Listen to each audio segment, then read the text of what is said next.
사랑같이 인사하도록 합시다. 당신을 보니 살맛이 납니다. 오늘 본문의 말씀을 가지고 실패는 끝이 아닙니다 라는 제목으로 함께 말씀을 나누겠습니다. 한번 따라해 봅시다. 실패는 끝이 아닙니다. 오늘 본문에 보면 그때에라고 시작을 합니다. 사실은 예수님께서 제자들의 발을 씻기시고 난 이후에 또 예수님과 또 최후의 만찬을 하고 난 이후에 그 다음에 예수님이 하신 말씀입니다. 예수께서 제자들에게 이르시되 오늘 밤에 너희가 다 나를 버리리라. 어쩌면 예수님 입장에서는 가장 마음 아픈 이야기를 제자들에게 하고 있는 것입니다. 오늘 밤에 너희가 다 나를 버릴 것이다. 기록된 바 내가 목자를 치리니 양의 떼가 흩어지리라. 이 말씀이 그대로 이루어지게 될 것이다 라고 이야기를 합니다. 그렇지만 이 이야기를 들었던 제자들은 그 말에 대해서 오히려 반대적인 이야기를 합니다. 베드로가 말하기를 모두 주를 버릴지라도 나는 결코 버리지 않겠습니다. 내가 주와 함께 죽을지언정 주를 부인하지 않겠습니다. 베드로뿐 아니라 모든 제자가 그렇게 이야기를 하는 것입니다. 우리는 절대로 차라리 죽었지 예수님은 안 버립니다. 부인하지 않습니다 라고 그렇게 이야기를 합니다. 예수님이 이 말을 했을 때는 그냥 하신 것이 아니라 말씀이 이루어질 것이다. 그러니까 이것은 반드시 이루어진다 라고 얘기를 합니다. 그런데도 이 사람들은 이야기하기를 아니 말씀이 그래도 그렇고 그리고 주님이 그래 말씀하셔도 나는 그렇지 않겠습니다. 우리는 절대로 그렇지 않습니다 라고 강조를 합니다. 그러나 우리가 아는 것처럼 시간이 조금 지났을 때 그들은 곧 예수님을 향해서 다 도망가고 맙니다. 그리고 심지어 베드로는 계집종 앞에서도 예수님을 부인하다 안 되니까 저주하는 것을 보게 됩니다. 어쩌면 이 베드로의 모습이 이 성경에 기록될 때 당시에 베드로는 교회의 가장 큰 지도자였습니다. 예수님의 수제자라고 말할 수도 있고 많은 사람들이 베드로를 통하여서 예수님의 모습을 보고 있었고 베드로의 설교를 통하여 은혜를 받고 있었고 베드로가 하는 곳곳마다 하나님의 기적이 나타나고 있었습니다. 아마 대부분의 사람들이 자신의 전기를 쓰거나 자기 어떤 이야기를 할 때는 자기의 실수와 특별히 자기가 잘못한 것을 다 없애려고 합니다. 그런데 오늘 성경에서뿐 아니라 사복음서에서는 베드로가 부인했던 것, 저주했던 것, 실패했던 것들을 적나라하게 기록을 하고 있습니다. 심지어 베드로의 설교를 기록했다고 하는 마가복음에 가보면 다른 성경에 없는 베드로의 잘못에 대해서도 구체적으로 더 많이 기록을 하고 있습니다.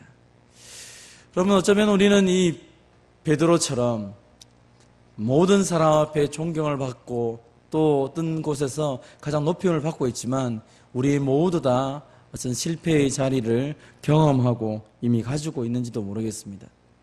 때로는 우리 인생 가운데 결혼이 우리를 실패의 자리로 몰아가기도 하고 또 자녀의 문제들이 우리를 실패하기도 합니다. 혹은 나의 부모님들이나 나의 사업. 그래서 내가 정말로 다시 일어설 수 있는 것이 가능할까? 아니면 그 이러한 여러 가지 많은 무게 때문에 차라리 이 자리를 박차고 나가는 것이 버리는 것이 옳지 않을까? 내가 괜히 서 있는 것이 이게 무슨 덕이 되겠는가? 아마 그렇게 생각할지도 모르겠습니다. 그래서 재미있는 일도 없고 관심 있는 일도 없고 하고 싶은 일도 없고 나는 정말 이제는 되는 것이 없어. 아예 내가 없는 것이 교회를 위한 것이고 내가 없는 것이 자녀를 위한 것이고 내가 없는 것이 차라리 하나님 앞에 좋지 않을까? 어쩌면 실패의 자리를 경험한 베드로뿐 아니라 우리 자신도 동일하게 말하고 싶은 모습일 것입니다. 내가 어떤 정점에 올라갔던 사람이 그 정점에서 하루아침에 곤두박질하며 땅바닥에 떨어졌을 때 정말로 죽고 싶다. 그 이야기를 여기저기서 많이 하는 것을 보게 됩니다. 그래서 남의 일이 아니라 내가 그 일을 당하게 되면 동일하게 나도 그런 감정 속에 휘말리게 된다는 것입니다. 조금 전에 예수님을 향해서 내가 죽을지언정 주님을 부인하지 않겠습니다. 다 떠나가도 나는 안 떠나가겠습니다 라고 했던 그 베드로가 그날 저녁에 닭이 3번 울기 이전에 주님을 향하여 저주하고 부인하고 나는 모른다 라고 그렇게 말했을 때 아마 베드로의 심정은 죽고 싶을 것입니다. 실제로 우리가 아는 것처럼 베드로는 이 사건 때문에 너무너무 고통스러웠다라고 계속적으로 전해 내려오고 있습니다. 그럼 우리의 실패의 자리, 실패의 순간, 그것이 내가 잘못한 것은 또 괜찮지만 내가 아니라 조금 전에 보았던 것처럼 나의 가정이나 내 자녀나 내 부모나 다른 사람 때문에 내가 더 그 일들을 감당하기 어려울 때 우리는 이제 끝인가 이런 생각을 하기가 쉽다는 것입니다. 오늘 성경에서 이 부분을 놓고 우리가 어떤 자세를 가져야 후회 없는 삶을 살아갈 수 있는지에 대해서 말씀을 하고 있는 것입니다. 사랑하는 성도 여러분, 실패는 끝이 아니다라고 오늘 우리에게 하나님 말씀을 하십니다. 그래서 우리가 먼저 무엇을 해야 됩니까? 자신의 실패를 인정하셔야 됩니다. 그럼 베드로가 자신의 실패를 계속적으로 성경에 기록하고 심지어 설교 시간에 내가 이런 잘못을 했습니다. 내가 이런 잘못을 했습니다. 내가 이런 형편없는 인간입니다. 라고 왜 그렇게 이야기를 할 수밖에 없었습니까? 그 이야기를 한다는 것이 무엇을 의미하는 것입니까? 나의 실패 가운데 속에서도 하나님이 역사하셨고 내 인생의 밑바닥 가운데 속에서도 하나님은 살아계시고 그 하나님이 나를 용서하셨기에 오늘 내가 이 자리에 있습니다 라고 말을 하는 것입니다. 여러분, 오늘 성경에서도 예수님이 뭐라 말합니까? 너희가 나를 다 버릴 것이다. 그러나 내가 살아난 후에 너희보다 먼저 갈릴리에 있을 것이다. 너희가 실패하겠지만 다시 돌아와라. 다시 돌아와라. 누가복음에서는 이 베드로를 향하여서 예수님이 기도하고 있다. 내가 너를 위해서 지금 기도하고 있으니까 실패한 그 자리에서 믿음을 버리지 마라. 믿음을 버리지 말고 다시 돌이켜서 돌아와서 내 형제들을 든든하게 세워줘라 라고 예수님이 말씀하고 있습니다. 사랑하는 성도 여러분, 하나님 앞에서 나의 실패, 내 삶의 밑바닥을 인정하는 것이 믿음의 모습인 것을 기억하시기를 바랍니다. 실패하느냐 안 하느냐보다 더 중요한 것은 실패를 어떻게 바라보고 그 실패의 자리에서 내가 어떻게 믿음을 지키느냐라는 것입니다. 그럼 우리가 실패하지 않는 사람이 어디 있습니까? 그 정도로 완벽하고 능력 있고 그 정도로 대단한 사람 아무도 없습니다. 아무리 대단하다 할지라도 사람이 실패하는 것은 우리의 연약함 때문입니다. 그렇다면 중요한 것은 그것을 인정하고 그 순간에 내가 이렇게 실패할 수도 있구나. 아니, 내가 이렇게 실패했다는 이 자체를 하나님 앞에 내려놓고 주님 앞에 도움을 구해야 될 것입니다. 오늘날 많은 사람들이 이 실패를 인정하지 않기 때문에 얼마나 더 큰 실수와 더 큰 좌절을 가져오는지 모르겠습니다. 자신의 밑바닥을 인정하지 않으니까 자신의 그 최고치만 늘 생각하다 보니까 어느 순간에 그 현실과 그 이상 가운데 있는 갭 때문에 많은 사람들이 방황을 하는 것입니다. 내가 지금 밑바닥에 있는데 최고치에 있는 것처럼 행동한다는 것입니다. 그렇게 말하고 쫓아다니다 보니까 이제는 그 괴리 속에서 내가 내 자신을 잃어버려서 쓸 자리가 없는 것입니다. 내가 어디 서 있어야 될지를 모르는 것입니다. 뭘 해야 될지 모르는 것입니다. 그러나 자신의 실패를 인정하고 베드로처럼 내가 남들이 나를 바라보는 게 중요한 것이 아니라 하나님 앞에서 내가 어떤 위치에 있는지를 바라보면서 내가 어디까지 있는지, 내가 어떻게 하면 다시 올라갈 수 있는지, 어떻게 하면 다시 제대로 서 있을 수 있는지 그것을 믿음으로 고백하며 나가는 것이 필요하다는 것입니다. 주님이 그 실패의 자리에도 함께하고 있다는 사실을 기억하시고 믿으시기를 바랍니다. 주님이 함께 계시다는 것입니다. 베드로를 향하여 주님이 말씀하신 것처럼 네가 실패할 거 내가 알고 있다. 그러나 염려하지 마라. 내가 너를 위해 기도했기 때문에 너 다시 일어설 수 있다 라고 말하는 것처럼 오늘 우리 인생의 그 많은 삶의 무게와 내가 했던 내가 하지 않았던 어떤 그 많은 것 때문에 내 인생이 뒤틀려 버렸고 어떻게 보면 실패한 것처럼 보이는 그 자리에서 다시 하나님을 바라볼 수 있는 저와 여러분 되시기를 바랍니다. 죄책감을 떨쳐버리는 게 필요하죠. 본문에서 베드로는 나중에 그 닭 우는 소리를 들으며 주의 말씀을 기억하여 회개하며 주님께로 돌아옵니다. 그러나 가룟 유다는 예수님을 파고 난 이후에 우리가 아는 것처럼 자살하고 맙니다. 무엇 때문에 가룟 유다가 자살합니까? 예수님을 팔았던 것이 잘못되었구나, 내가 실패했구나, 그는 깨달았지만 그 깨달음 가운데에서 더 이상 진전이 없는 것입니다. 제사장에 가서 돈을 주었습니다. 내가 잘못했습니다. 저 사람 아닙니다. 돈을 줍니다. 그때 제사장들이 뭐라 말합니까? 필요 없다. 이 돈 우리 이미 줬으니까 네가 책임져라 라고 얘기합니다. 그러니까 이 가룟 유다가 목매어 죽어버립니다. 그러면 끝나는 줄 아는 것입니다. 그럼 그렇지 않습니다.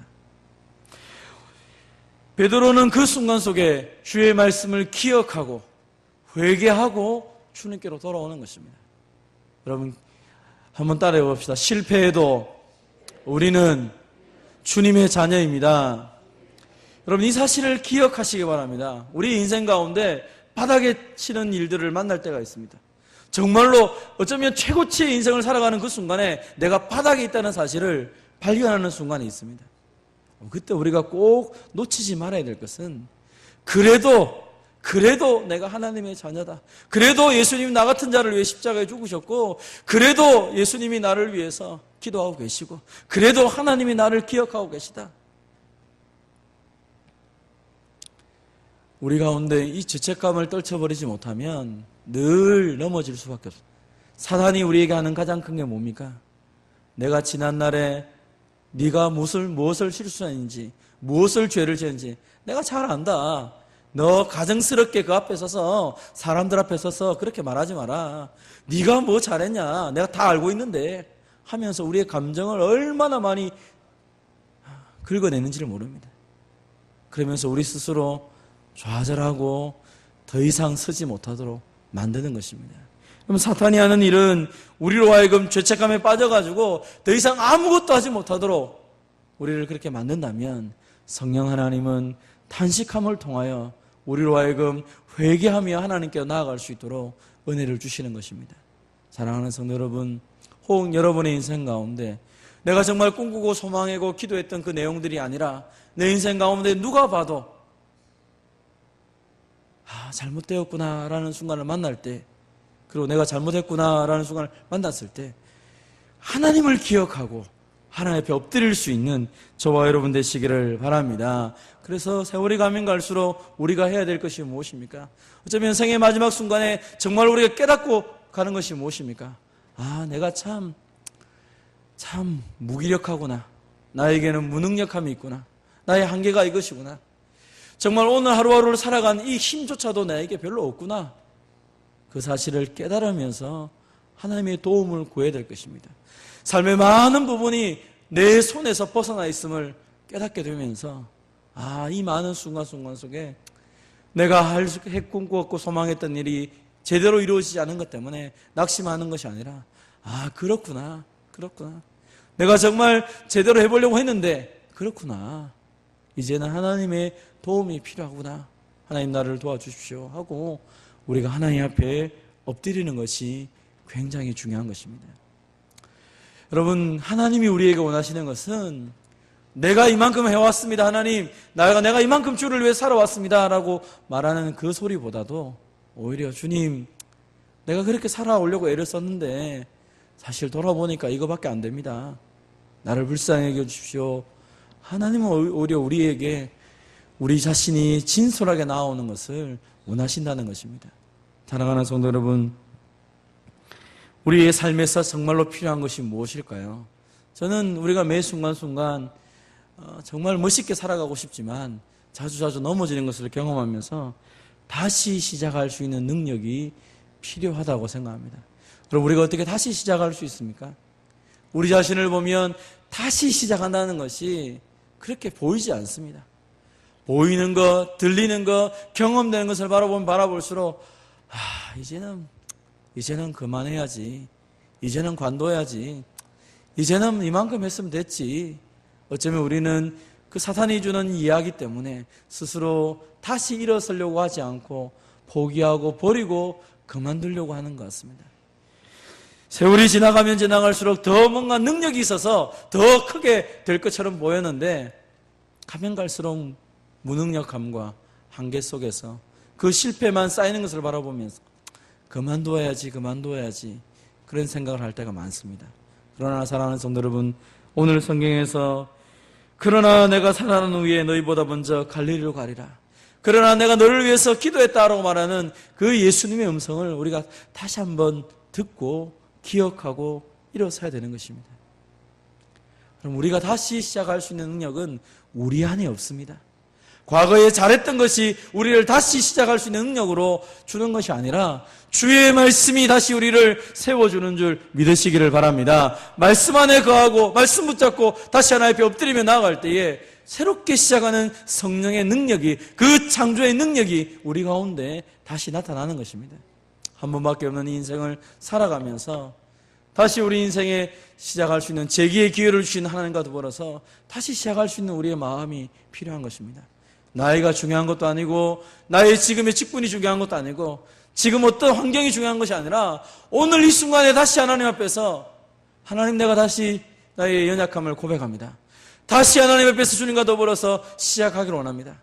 내가 살아있다는 것 자체가 기회이고 하나님, 내가 지금까지 살아온 것 자체가 은혜라면 남은 생에도 주님의 은혜로 살아갈 수 있는 하나님의 자녀가 되길 원합니다라고 기도하면서 후회 없는 삶을 살아가는 저와 여러분 되시기를 주님의 이름으로 축원드립니다. 우리 한번 따라해 봅시다. 한 번밖에 없는 인생, 재기의 기회를 주시는 하나님과 더불어 다시 시작하여 후회 없는 삶을 삽시다. 우리가 새 힘을 주시고 우리를 통하여 일하고자 하시는 그 하나님의 놀라운 말씀을 다시 붙잡고 후회 없는 삶을 살아가는 저와 여러분 되시기를 주님의 이름으로 축원드립니다.